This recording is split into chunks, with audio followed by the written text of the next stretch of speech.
كمبوديا.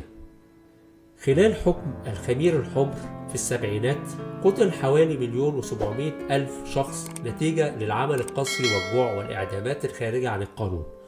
بعد سقوط النظام تعرض قطاع التعليم للدمار وقتل العديد من المدرسين، ومع مرور الوقت أصبح غالبية سكان كمبوديا شبابا لا يعرفون شيئا عن تلك الحقبة.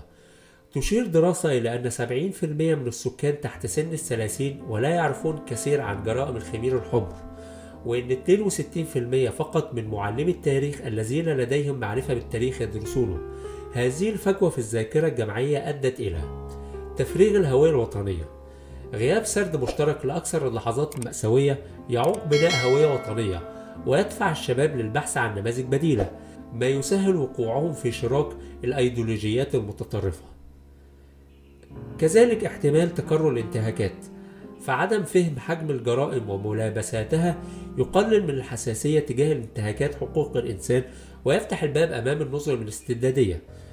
ضعف العدالة الانتقالية، بدون ذاكرة جماعية يصبح من الصعب المطالبة بالعدالة وجبر الضرر للضحايا، مما يخلق فجوة بين الناجين والجيل الجديد.